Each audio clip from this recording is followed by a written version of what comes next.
Hello दोस्तों, आज हम इंडियन पॉलिटिक्स में बात करने वाले हैं भारत परिषद अधिनियम 1919 की। भारत परिषद अधिनियम 1919। हमने लास्ट क्लास में बात की थी भारत परिषद अधिनियम 1909 की। इसमें बात करेंगे 1919 की। तो इसे कहा जाता है मार्टेन्यू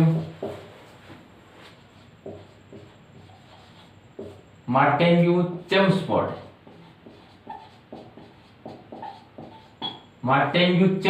सुधार अधिनियम भी कहा जाता है भारत परिषद अधिनियम 1919 को। ठीक है, मार्टेन्यू चेम्सफोर्ड अधिनियम।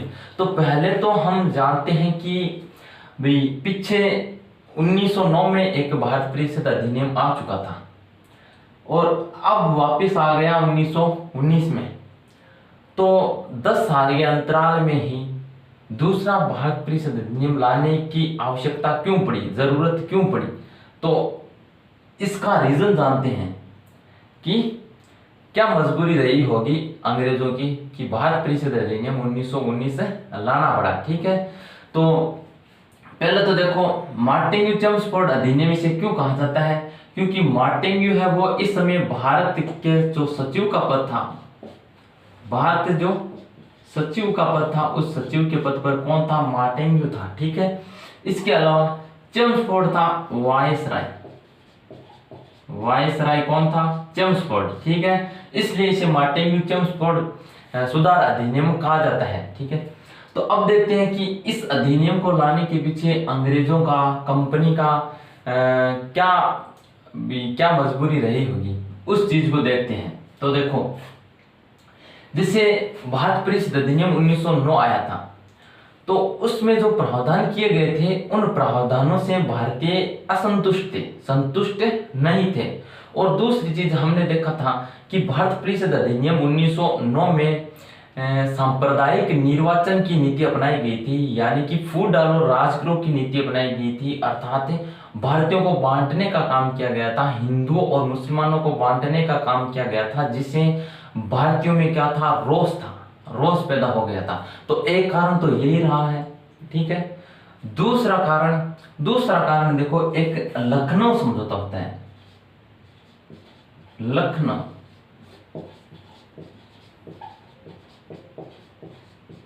लखनऊ समझौता होता है। ठीक है, लखनऊ समझौते में क्या होता है? एक होता है गरम दल और एक होता है नरम दल।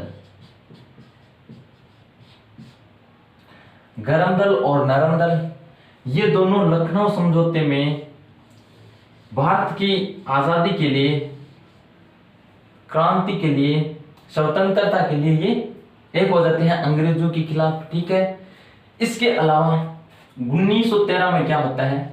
1913 में मुस्लिम लीग का, किसका? मुस्लिम लीग का, मुस्लिम जो लीग थी, मुस्लिम लीग का एक अधिवेशन होता है 1913 में। 1913 में कौन सा अधिवेशन होता है? मुस्लिम लीग का 7वां अधिवेशन होता है। ठीक है, तो एक चीज देखो, 1919 में क्या किया गया था? अंग्रेजों की क्या नीति अपनाई गई थी? अंग्रेजों ने नीति अपनाई थी कि भारतीयों को बांटने का काम किया गया था, जिसमें हिंदुओं के बदले जो मुस्लिम थे उनको ज्यादा रियायतें दी गई थी। ठीक है, जिसे उस समय मुस्लिम जो लीग थी, जो मुस्लिम थे, वो थोड़े खुश थे क्योंकि उनको ज्यादा रियायतें दी गई थी। तो इन्होंने सोचा कि हाँ, जो अंग्रेज है वो हमारे लिए तो सही कर रहे हैं, फायदा कर रहे हैं। ठीक है, तो क्योंकि इस समय ये समझ नहीं पाए थे, मुस्लिम लीग है वो इस समय अंग्रेजों की नीति समझ नहीं पाए थे। ठीक है, इनको ये पता नहीं था कि जो अंग्रेज कर रहे हैं वो अपने स्वार्थों के लिए कर रहे हैं, ना कि आपके हितों के लिए कर रहे हैं। वो अपने हितों के लिए कर रहे थे, अपने स्वार्थ के लिए कर रहे थे। ठीक है, तो धीरे धीरे क्या होता है, जो इनकी नीति है, अंग्रेजों की नीति है, वो इनके सामने आती है। धीरे धीरे अंग्रेजों की जो नीति होती है वो इनके सामने आती है, जो स्वार्थपूर्ण नीति होती है वो मुस्लिम लीग के सामने आती है और इनको लगता है कि ये तो हमारे लिए अच्छा नहीं कर रहे हैं, क्यों ना हम भारत इनके साथ मिलकर भारत की आज़ादी के लिए इन अंग्रेजों का विरोध करें। ठीक है, जो आज़ादी है, जो स्वतंत्रता है, उनके लिए हम भी इनके साथ मिलकर लड़ाई लड़े। ठीक है, तो इस समय जो लखनऊ समझौता होता है उसमें गर्म दल, नरम दल प्लस इसके साथ प्लस कौन आ जाती है, मुस्लिम लीग भी आ जाती है, मुस्लिम लीग भी आ जाती है। तो इससे क्या होता है, इससे अब सारे जब मिल जाते हैं तो मजबूती तो मिलती है। जैसे हाथ की एक तो 2 अंगुलियां होती हैं और एक 5 जो हथेली की 5 अंगुलियां साथ मिल जाती है तो अलग प्रभाव होता है। तो इसी प्रकार से ये जब मिल गए थे गरम दल, नरम दल और मुस्लिम लीग, तो मजबूती आ गई थी एक। ठीक है, आंदोलन ने एक जोर पकड़ लिया था, जिसे जो अंग्रेज थे उनको भारतीयों के अनुसार सोचने पर मजबूर कर दिया था। ठीक है, तो एक तो ये कारण रहा था। तीसरा कारण देखिए, तो पहला कारण तो हमने देखा रोष पैदा वाला, दूसरा ये मिल गए थे, तीसरा कारण फर्स्ट वर्ल्ड वॉर कब हुआ था, प्रथम विश्व युद्ध कब हुआ था, जिसकी स्टार्टिंग हुई थी 1914 में और खत्म कब हुआ था 1918 में। तो 1914 में जब ये चल रहा था, स्टार्ट हुआ था, तो विश्व युद्ध चल रहा था, तो इस विश्व युद्ध में इंग्लैंड जूझ रहा था। अंग्रेजों ने भारतीयों से कहा कि यदि आप हमारी सहायता करोगे, हमारा साथ दोगे, तो हम इस विश्व युद्ध की समाप्ति के बाद में तुम्हारा खुद का यहाँ पर शासन स्थापित कर देंगे, उत्तरदायी शासन स्थापित कर देंगे। तो भारतीयों ने इनका साथ दिया और 1918 में ये क्या हो जाता है, विश्व युद्ध समाप्त हो जाता है। तो एक ये भी कारण रहा था। ठीक है, एक ये भी दबाव था जिससे इनको भारत परिषद अधिनियम 1919 लाना पड़ा था। तो ये रीजन रहे हैं 1919 भारत परिषद अधिनियम 1919 आने के पीछे। ठीक है, अब देखते हैं इनमें क्या क्या प्रावधान किया गया था, 1919 में क्या क्या प्रावधान किए गए थे, वो प्रावधान देखते हैं। हमने अभी देखे हैं कारण। ठीक है, अब देखो, एक तो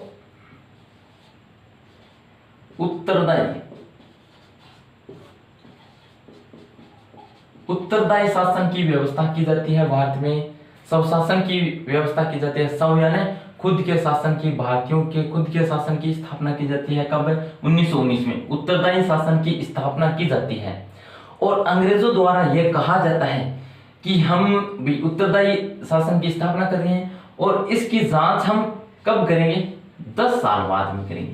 कब करेंगे? 10 साल बाद में करेंगे कि ये उत्तरदायी शासन की जो स्थापना हुई है वो सही साबित हुई है कि नहीं हुई है, इसकी हम जांच 10 साल बाद में करेंगे। तो 1919 में उत्तरदायी शासन की स्थापना की जाती है। 10 साल कब होते हैं? 1929 में होते हैं 10 साल। ठीक है, तो जांच तो कब होनी थी? 1929 में होनी थी। लेकिन एक कमीशन बन जाता है सर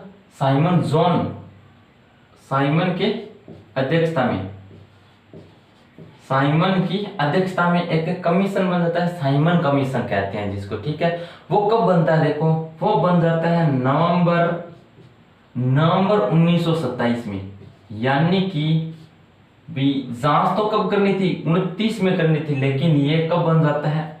27 में ही बन जाता है। यानी कि 2 वर्ष पहले ही कमीशन बन जाता है, साइमन कमीशन बन जाता है। और जांच के लिए यहाँ पर कमीशन बन जाता है और जांच के लिए यहाँ पर कब आ जाते हैं? यहाँ पर आ जाते हैं जांच के लिए भारत में।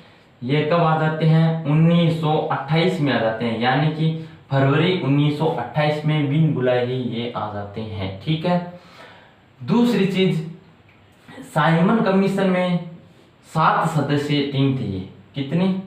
7 सदस्यीय ये टीम थी। ठीक है, जिसमें Edward Edley, Donald, Simon, Harry Levy, John मने, ये व्यक्ति थे शामिल। ठीक है, तो 7 सदस्यों की टीम होती है, लेकिन ये जो 7 सदस्य होते हैं, ये 7 के 7 कहाँ के होते हैं? इंग्लैंड के होते हैं, अंग्रेज होते हैं।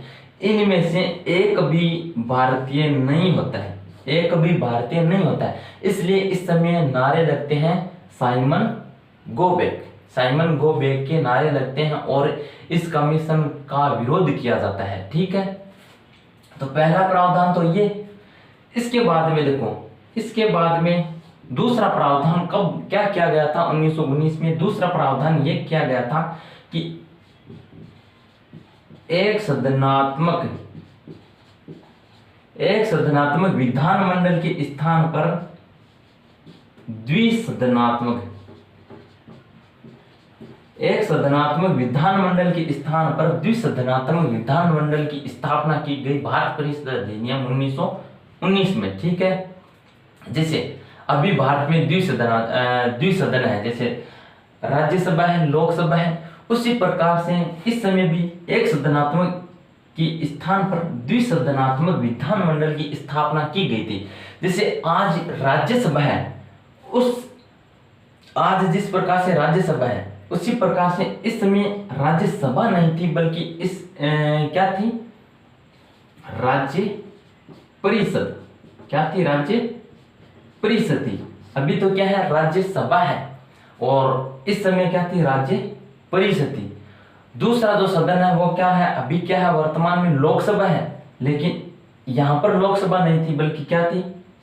विधानसभा, विधानसभा। और हमारे अभी वर्तमान में विधानसभा कहां पर होती है? विधानसभा हमारी होती है राज्यों में, और इस समय कहां पर थी? केंद्र में थी। एक सदनात्मक स्थान पर द्विसदनात्मक विधानमंडल की स्थापना की गई थी, यानी कि राज्य परिषद और विधानसभा।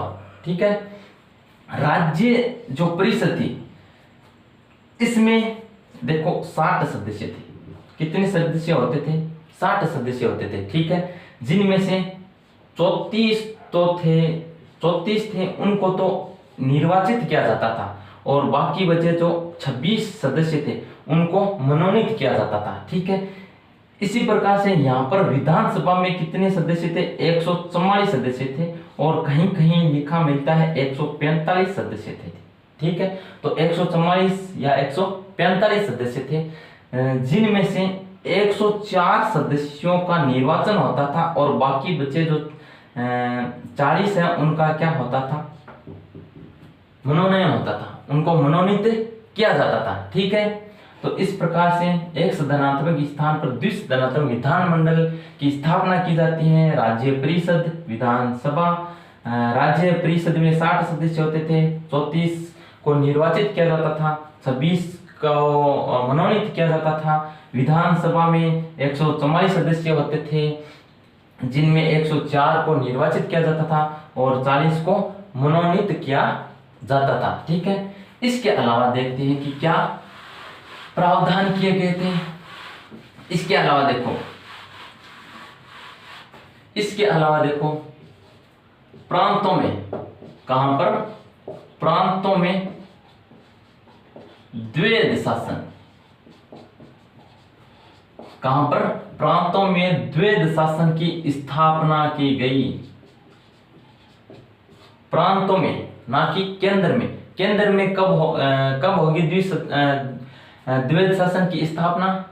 1935 में होगी। ठीक है, और प्रांतों में कब होती है? 1919 के भारत परिषद अधिनियम 1919 के भारत परिषद अधिनियम में होती है। ठीक है, प्रांतों में। केंद्र में होगी 1935 में। ठीक है, तो द्वैध शासन की स्थापना की गई, यानी कि विषयों को बांटा गया। 2 प्रकार से बांटा गया। एक तो देखो सुरक्षित विषय, एक तो सुरक्षित विषय और एक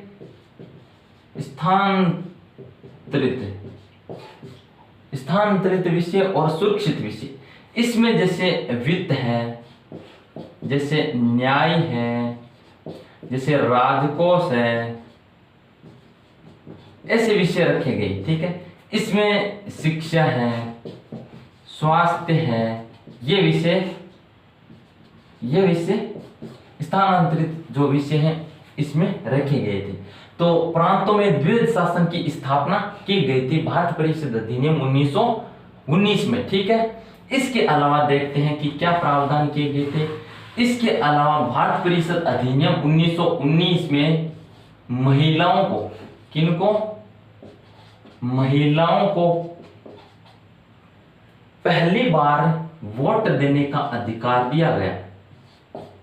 भारत परिषद अधिनियम 1919 में महिलाओं को पहली बार वोट देने का अधिकार दिया गया, ठीक है। इसके अलावा देखते हैं क्या प्रावधान किए गए। इसके अलावा केंद्र व राज्य के जो बजट हैं, केंद्र और राज्य के जो बजट हैं, उन बजट को अलग अलग किया गया, ठीक है। तो ये है भारत परिषद अधिनियम 1919। हमने देखा कि भारत परिषद अधिनियम 1919 को लाने के पीछे क्या मजबूरी रही है, अंग्रेजों की क्या रीजन रहे हैं, और जो 1919 में जो प्रावधान किए गए थे उनको देखा, ठीक है। अब हम नेक्स्ट क्लास में बात करेंगे नेक्स्ट टॉपिक की, ठीक है।